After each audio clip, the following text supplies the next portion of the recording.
episode 77, and we are joined by first-time guest, but I guess guest by proxy in the sense that we've had your co-hosts on before, Nick Baumgartner, who's somebody that I've grown up reading for a long time and you have a great amount of respect for. I have a great amount of respect for what you've done. Colton Pouncey of The Athletic joins us here, mainly talking Lions stuff. Colton, how are you doing, brother? I'm great. Yeah, it's I wish it were nicer outside. It's kind of gloomy outside, but I'm personally doing great. It's good to be here with you. I've been admiring your stuff from afar for a while now. So yeah, thanks for having me on. Of course. Well, thank you. I greatly appreciate that, and I think that you. It is a wonderful time to be on the Lions beat. It's a wonderful time to be a Lions fan, and I appreciate the news that came out this week because it allowed me to add another kind of question to my log here, which is, look, obviously the news of the week for Detroit, locking up Aiden Hutchinson. 4 years, $180 million. Obviously, the money and the allocation of those funds is kind of strange in the world of salary cap and contract reconstruction, everything. But it's very clear he's here to stay. And you sent out a tweet the other day, kind of alluding to it. But I think that unlike some other teams in this state, I think that one of the very exciting things about the Lions is the fact that they not only have their core, but they've locked up their core. This is not the first big time extension that they've handed out. And I think the question that's going to be going around now is like, look, you've got the receivers locked up, you've got Goff locked up, you've got Penei locked up, and now Hutch. Who do you think is most likely to be next in line for that for a contract extension? Yeah, no, that's a great question. That's something that's kind of been a hot button topic this week because you're looking at that 2023 draft class, and that was such a foundational class for this group.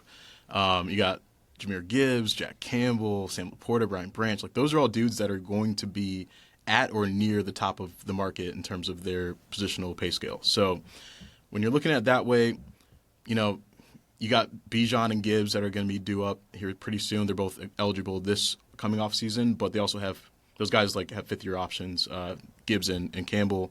But if you want to beat like Bijan, if the Falcons want to get that done early, if you want to beat them, you can go with Gibbs. You can probably wait on Campbell a little bit. I don't think there's like a huge sense of urgency right there. But the second round is kind of where I'm looking at because you got Brian Branch and Sam Laporta. Those are two guys that, you know, they only have one more year after this year on their contract. So usually you kind of prioritize those guys first.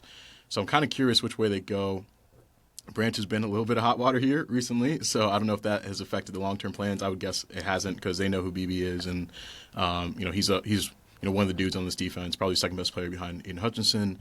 And Sam Laporta is kind of the glue guy on this offense, and he doesn't need a ton of targets to be effective. He's become a really good blocker. So if I had to guess, I'd tend to lean one of those second rounders. So I might go Branch just because I got Kirby Joseph locked up last year. Maybe you just say, hey, these two safeties, we're going to have them here for the next 5+ years, and we're going to feel really good about it. Yeah, and you bring up Gibbs, which is obviously kind of just an amazing player, but the idea of the running back extension is really a hot button, thing, and has been in the NFL for a while. And I think one of the gutsier but also more rewarding moves of Brad Holmes' time here was, you bring up that 23 draft, but that was obviously you trade DeAndre Swift. Jamal Williams has a wonderful year for you in 22. You let him walk. You rebuild the running back room with Montgomery and Gibbs. It's obviously paid off. Two wonderful running backs, one in Gibbs, who's become one of the premier offensive players in the league. But I also kind of wonder if that sets something of a precedent. Have you gotten any impression on where Brad Holmes stands in regard to paying running backs potentially long-term? Because there has been, I think in the last decade, I feel like Le'Veon Bell might have started this with that Steelers holdout, this really big, divide amongst teams about whether or not they pay running backs at all. Do you feel like Brad Holmes has a stance on that, or is it more a wait-and-see thing? They haven't talked about it because we just haven't gotten there yet with Gibbs, but just knowing Brad, he was around Todd Gurley when he's with the Rams, and he told us, a couple years ago before he drafted, I think it was like 2 weeks before he ended up drafting Gibbs, he goes, I'm not afraid to draft a running back in the first round. Like, that's not an issue. They're football players. That's how I look at it. So, especially after the draft and you hear Brad talk about him as, this offensive weapon, not a running back. That's kind of what he's become when you look at it. He's so effective in the pass game. He's obviously explosive as a runner. So I think that's how they view him. Like, his game should, in theory, age well because he's not taking a ton of hits. They have David Montgomery here to, split the carry, so he's not getting worked into the ground like some other running backs in the league. So based on those things, I do feel like they kind of view him as a long-term option, and I'd be pretty shocked if they don't agree to an extension with him. Like, I think he's too important to this team and what they do. It seems like it. It's just, yeah, it's a fascinating kind of topic of conversation because I do think there was about a 3-4 year stretch there where it was like no running backs were getting paid. It became a very controversial thing. I think the team he went to obviously helped with it, but I think what Saquon did last year, I think kind of led to some people believing like, okay, these guys aren't dead by the time they turn 28. Like there is still some shelf life with some of the elite backs. Derrick Henry too. What he's done in Baltimore. Yeah, I mean he's been he's coming up on his first year was 16, so it's a decade now of him being as productive as any back in the NFL. So it's an interesting topic of discussion. Another interesting topic coming into the season, obviously, was the replacement of the coordinators, and I think up to this point, and I will ask about the offense and about some of the comments John Morton made today, especially regarding Jameson Williams. But I think it's fair to say, up to this point, whatever major stressors Lions fans might have had about the coordinator hires are pretty much, I mean, this is one of the best teams in football. It doesn't seem like they've missed, a ton of steps, obviously up to this point. Coming into the year with the amount of talent that was on this roster, did you feel like the concern about the loss of the coordinators was maybe a little bit overblown, or do you think that some of that concern was pretty legitimate? I thought it was overblown, and that's when Dan Campbell said on the first day of training camp, so he thought it was overblown. Yeah. He loves those guys, AG and Ben Johnson. Those are guys that have been here from the very beginning with him in some capacity, but I did, just based, like you said, just the talent on the roster, man. Like there's a reason you build it the way you do, why you draft, you develop, you extend these guys as they've done. And so you have multiple bites at the apple. Like if your team is crumbling because like a coordinator leaves or even two coordinators leave, you probably just didn't have a great football team. Like that's kind of how I look at it. So what they've done, like it hasn't surprised me. I think Calvin Shepard, that defense was like ready to go for him. Like I don't think people realize by the end of his time how good Aaron Glenn was as a coordinator and keeping that defense afloat last year with all those injuries, and he's signing dudes off the street that are playing like significant snaps for him. That was one of the most impressive things I've seen, and I don't think he still gets enough credit for what he did last year. But Calvin Shepard getting guys like Aiden Hutchinson back and Derek Barnes back from injury, and getting a corner like DJ Reed, like they've really set him up for success. This is like a really talented defense. They have dudes at every level, so it's not surprising to me that he's come in and hit the ground running. And a guy like John Morton, he's getting criticized, and this offense is averaging 30.7 points a game. It's kind of funny when you think about it. That's just the standards that they've set with Ben Johnson, those boys. But, I mean, there's definitely some like things to work out offensively.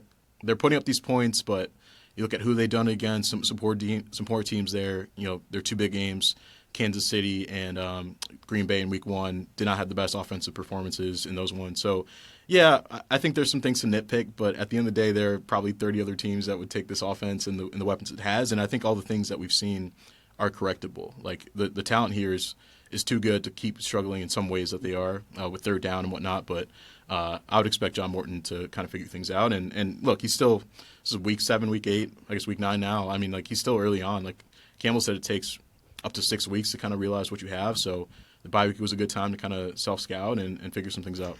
Offensively, I think there's a victim of their own success element that comes with where this team is at. Because like you said, I mean, there was a long stretch of the last 2 seasons where the offense was humming at a historical pace. I mean, it's something that regardless of how many coordinators you hire, whether or not Ben Johnson came back, what have you, was a difficult pace to maintain. You talked about Aaron Glenn there for a second, and obviously I think that I'm glad you mentioned it because I think he would have been likely out the door, but I think that down the stretch, what he did, especially in that Minnesota game last year, not just going out and winning the game with the banged up defense that it had, but really kind of laying out the template for how to shut down Minnesota. I mean, you saw the Rams basically bring the exact same formula to the playoff game where Darnold got completely shut down and they ended up basically allowing him to walk to Seattle. But I got to ask about this just because it's become such a story and there's already some controversy. And I was happy to see them win last week. But are you surprised by what's happened with Glenn in New York with the Jets this year? No, I mean, I think it kind of mirrors what Dan went through in that first year. And like to me, what I was telling people last year, like other beat writers about Aaron Glenn when they would ask me, I'd say if you're trying to win quickly, I don't think that's a hire for you. But if you're trying to change your culture and instill like a mindset in a team over multiple years, then I think AG's your guy. And like a team like the Jets, I thought really needed that. Like they had a bad culture. They still have some dudes over there that like I'm not sure if they love football or if they're a little too like their egos are high over there. I think they gotta kind of weed some of those dudes out over time. But in terms of what AG brings to the table, like he is a clone of Dan in terms of building a culture, and like he's a little bit more sassy than Dan. He's a little sassier than Dan. But I think you have to be in a market like New York and how tough they are over there. So, yeah, I mean, they've been in some games. They've lost some close ones that they were competitive in. And, I mean, getting off to that start was not great. But just seeing the way they reacted to him after that first win over the Bengals in the locker room, the kind of like hoisting him up, I'm like, that's sort of what I envisioned for them. And it might take some time to kind of get it rolling and get off the ground. But I do believe in his ability to build a culture. There's so much, and this really doesn't have anything to do with him, but so much cynicism that comes from that fan base and that organization, which is very understandable. I view it up to this point as very inconclusive. Just I don't think that roster's any good, and like you said, I don't think I think the culture there needs a lot of fixing. Like, and there's been, we'll see how much this noise dies down, but there's been those discussions about whether or not he's he's going to be a one and done guy, and it's just like, man, I understand. That would be so short-sighted. I just think that it's. And look, maybe the guy is going to know what he's doing, maybe he doesn't, but it's just I have a hard time believing that you can come up with a full slate of evidence based on one season with that roster and right. A quarterback that until like with the exception of 2 games couldn't throw a forward pass basically. I think Woody Johnson said it best. They need a quarterback that can complete passes. Yeah. Justin Fields he is what he is at this point. Like if you can get a quarterback in the draft this upcoming April and build around that guy, like go for it, because I don't think Justin Fields is the answer. I agree. I also think, and some of this is lobbed Glenn's way, the whole idea of like, well, he could have just brought Rodgers back. He's not a culture guy. He's not a Rodgers is terrible for a culture. He's not a culture guy, and I think Rodgers was playing him. I don't know if there was ever any indication of oh yeah, I'll return to the Jets. Especially if things would have remained the same from a roster standpoint. It seemed like he was particularly happy there. Could be wrong, but moving on to the guys they have now. Obviously, Kelvin Shepard, unbelievable job up to this point. 37-year-old coordinator, and as is the case with any good coordinator, and as is the case with any hot openings across the sport of football, obviously the Brian Kelly dismissal this week with him leaving LSU and names that have been thrown around. Look, there are many things on paper that make sense about a former player, former LSU great, understands the culture. That is an amazing job and like an amazing atmosphere down there in Baton Rouge, but no college experience really as a coach, no head coaching experience. Are the whispers of Kelvin Shepard to LSU going to become legitimate, or do you feel like this is simply just his name kind of being thrown in the ring as somebody who was a former player there? It's hard to tell because he did speak this morning and didn't exactly deny interest. Yeah. He said, I'm interested in being the Minnesota Vikings, which I thought was a great line, but it's also a non-answer. Yes. So he could have said, hey, I'm happy here. I have no interest in coaching college. Like, I'm focused on the Lions and I want to be here. Like, he could have said that. He didn't. So, we kind of looked around and he's liking, photoshops of him in LSU coaching gear on Instagram. Yeah. And whether that was just like a fun thing or not, I think he went back and unliked it, is what we kind of learned here the other day.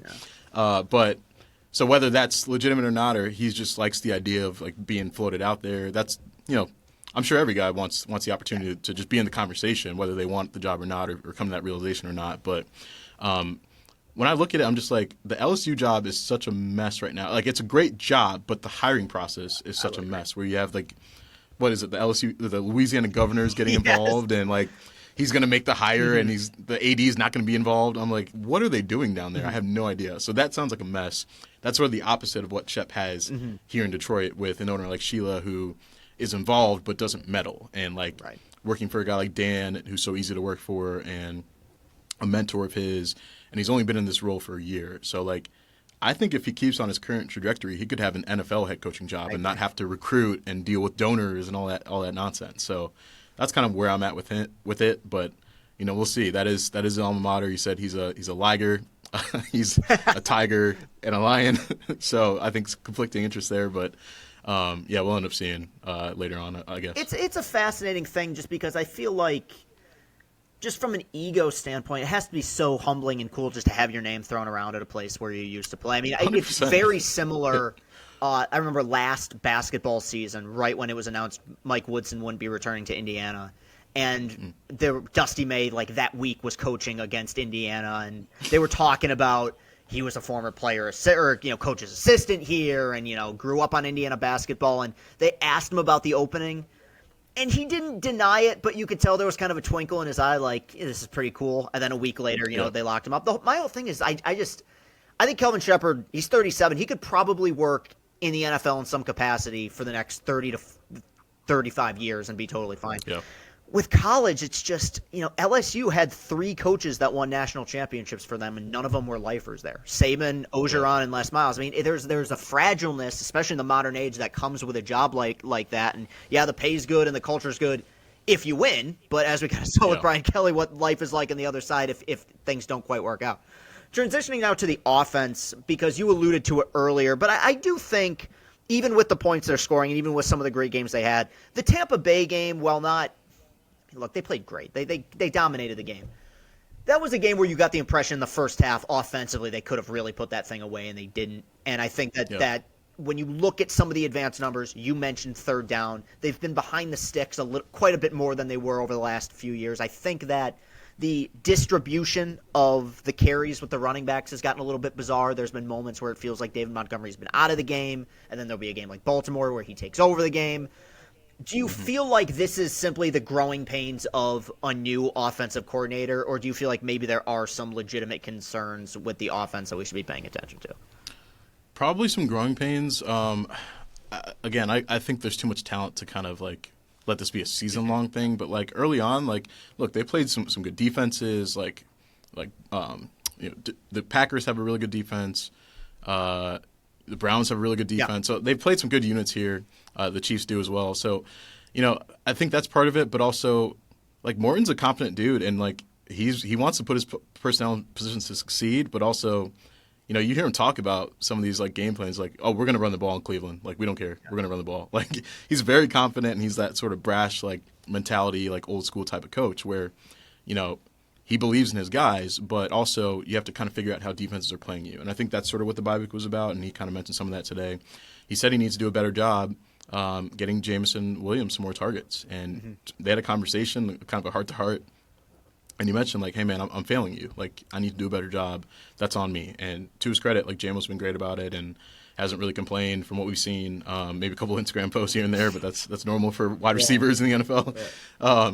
But I mean, stuff like that. And look, the David Montgomery stuff, like he's seeing the most stacked boxes of any running back in the NFL. I think like 59% of his rush attempts have come with 8 or more men in the box. That's a crazy number. Jahmyr Gibbs was like 20th at like 41% or something like that. So some of it's game flow. Some of it is just, missing one block here or there. If Laporta steals the edge, maybe there's a longer run, things like that can really affect it. And it's been happening kind of like throughout the season. Yeah. So I'm sure they're really going to harp on those details coming out of the bye and try to get some of that corrected. But I mean, yeah, it hasn't been great in some areas. Third down, they've been pretty inconsistent. I think they're 22nd in third down conversion rate.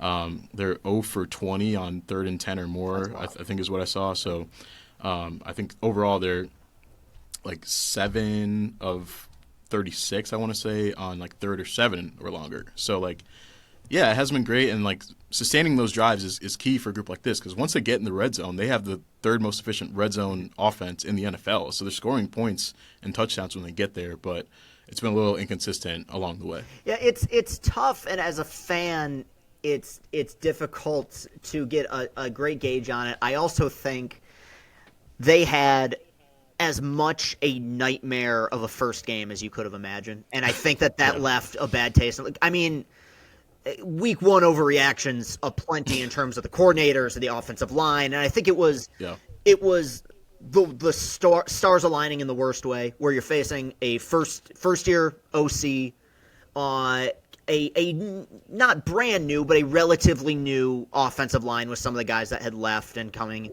against a elite front 7 that had just traded for one of the best pass rushers in the NFL, and it kind of created I think this mindset of like, how far backwards is this going to go?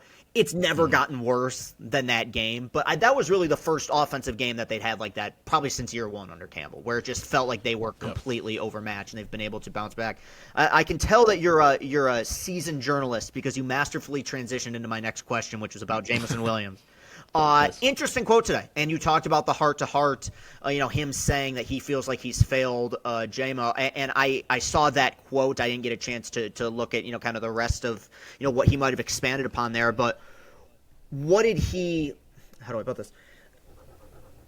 What's the plan on evolving beyond that? What's the plan on fixing that? Did he talk about ways that they plan on using him so that he's more involved in the pass game going forward? Yeah, Morton's not one to share details, which I respect. I think Ben actually would open up a little bit more than Morton in situations like this if he was trying to get a guy the ball more, but just because he's like an offensive dude and he loves talking ball. But Morton's like, why would I tell you guys that? So I respect the gamesmanship a little bit. But yeah, I mean, it's definitely been a topic of conversation for a while now. I remember asking Campbell after that Cleveland game, like, just what did you watch? What did you see on the tape that kind of told you why this wasn't working? Because it seems like you were trying to get him the ball.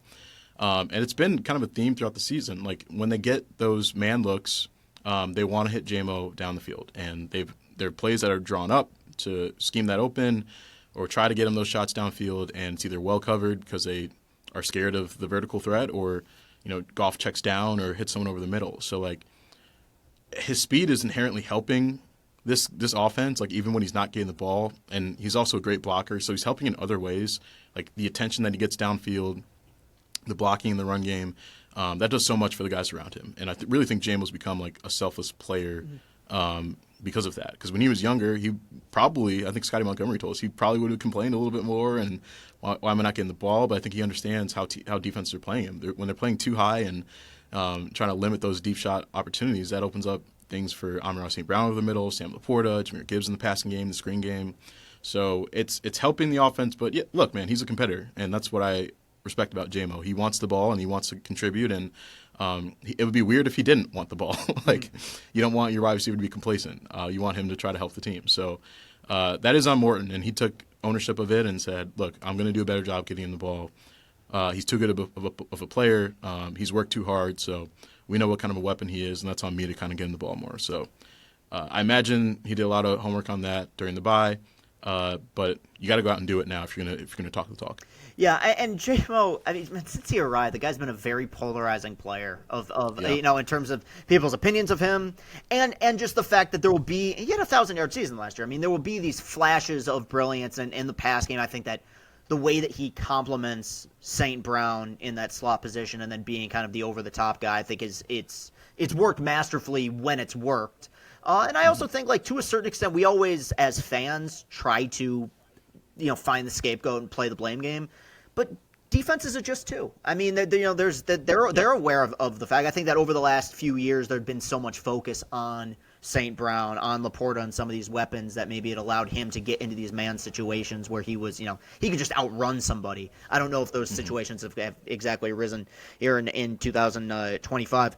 You've been at the Athletic for a while now, but you've had the rare distinction of you've covered obviously the best of the Lions era, but you were also at Michigan State. You were covering East Lansing, the Spartan beat for a while, which is, as even though I am a Michigan fan, I've grown up around here and I know this area very well. And I don't know how to lightning rod, the hurricane, I guess that was the Mel Tucker era, which just came and went with this force. Which during the time in which you covered it, what was your first year with the Lions? Was it 23? 22, actually. Was it 22? Okay. So you got out at the right time then. I just missed it.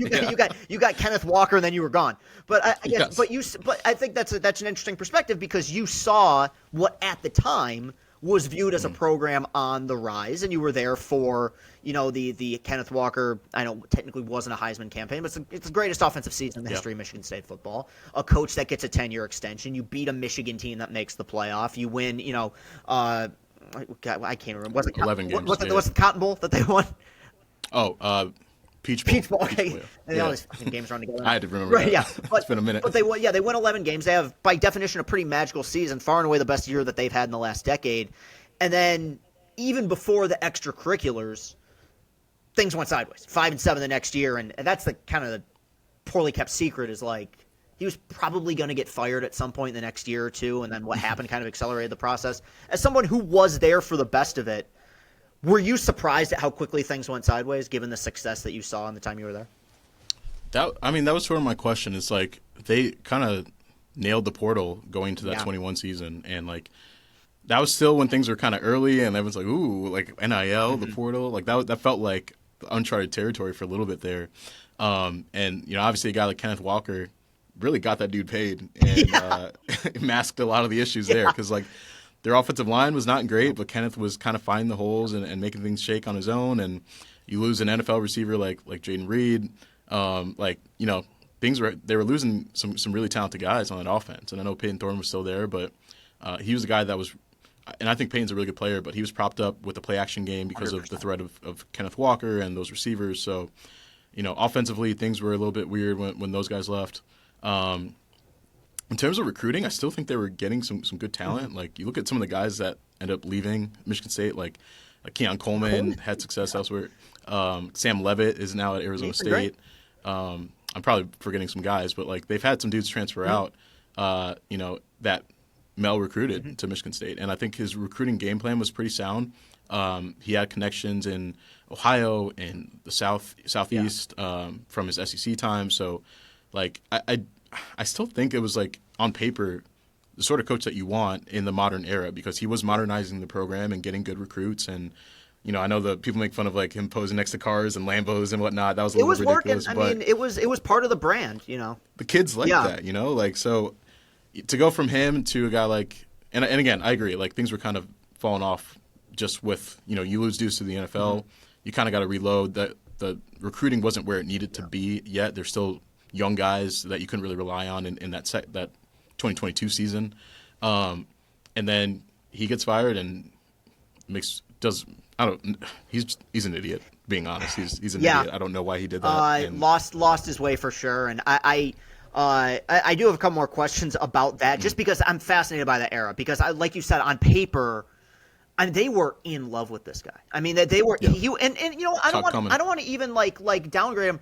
The nation was. He got a 10-year, $95 million. He was going to be pursued by LSU. Like this is where things were at with that program. I think it's a couple things. I think one, he comes from having been in the South, having coached at some elite schools as an assistant, and with schools like Bama and schools like Georgia, no matter how successful or unsuccessful you are going to get 4- and 5-star talent year in and year out. And I think after that 11-2 season, I think the expectation for him was now they're just going to come in.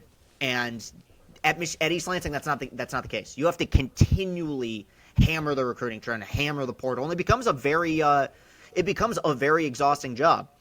And the one question I'll ask you, and I've been asked this a few times before, and I'm not sure how to answer, but you were close to the situation. Do you think he ever coaches again? Maybe high school. I don't know if you can bring him in with what he's done. It would be a long time. It would have to be a long time, and it would have to be a get your foot in the door, work your way all the way back up the pyramid. But, I don't know. I mean, if we got Tom Brenneman's calling college football games again, I feel like maybe, Mel Tucker can find his way back into coaching in some capacity. But I wouldn't rule it out, just knowing college football and how it works. Exactly right. I mean, Hugh Freeze is at Auburn. Like, there's a lot that's going on in the world of college football that's ever changing. The last question I will ask about that though is the fear of losing him to LSU became so legitimate that they gave him a deal that even with the success in 21, I thought was whack at the time. I'm like, wow, this is a big time. I think there was some compromise. Was your initial reaction to the contract positive, or were you even surprised that they went, above and beyond the way they did?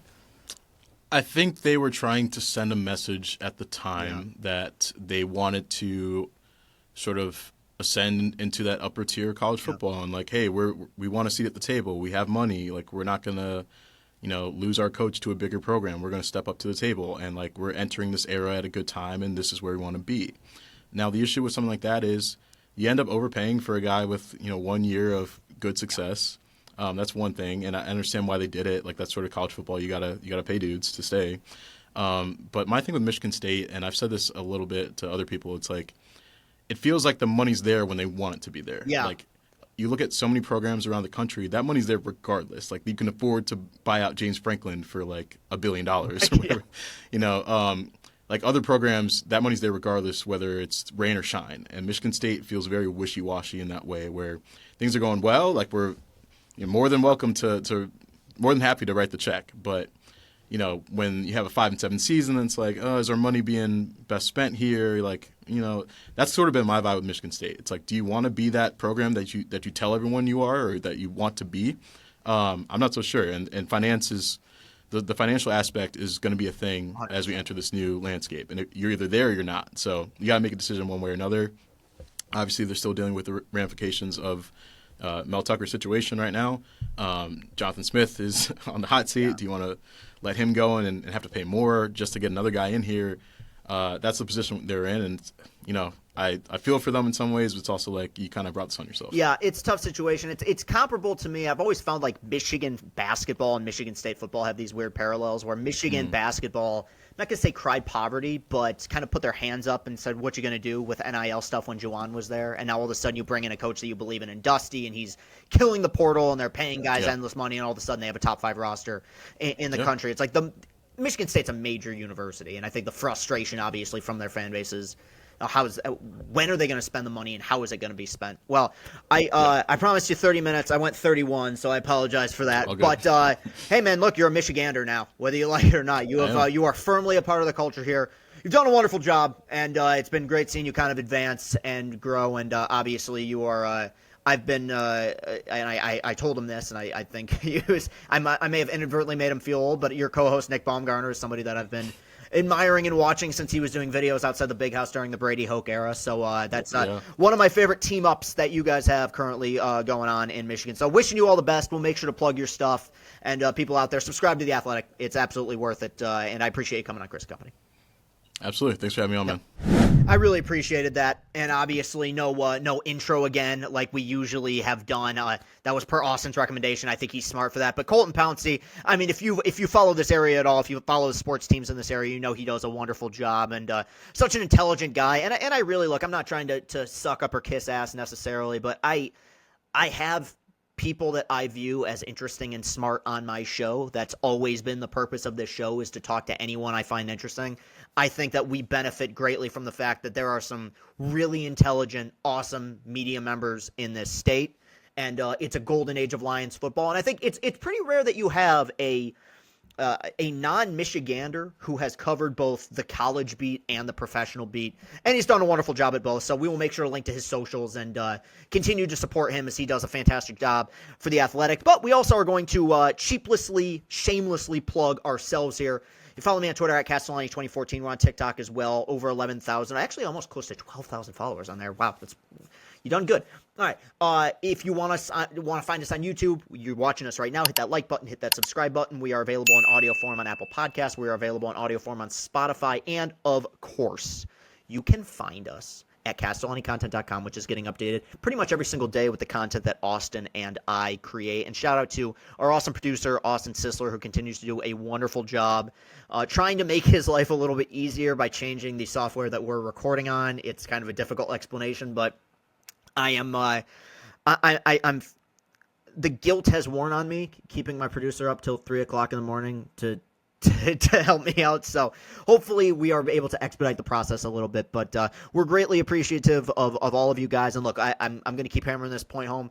We're going to finish this year really strong. We're going to try to find the best guests possible and do the best content possible. And then right around December, probably the last few weeks of December, we're going to take a little break. And now me and my addiction to social media, a break. I don't really know what the qualifications are of that, but yeah, man, we're gonna keep grinding here for a while, and I greatly appreciate your support. And maybe I'll see you all at the Lions game. I'm gonna be there on Sunday, so if you see me, come say hi. You want to tell me that I'm stupid for thinking that we're gonna trade Scooble or something like that, you're welcome to. But always appreciate the discussion. You guys are the best. I will talk to y'all again real soon. Have a great rest of your week. Peace and happiness.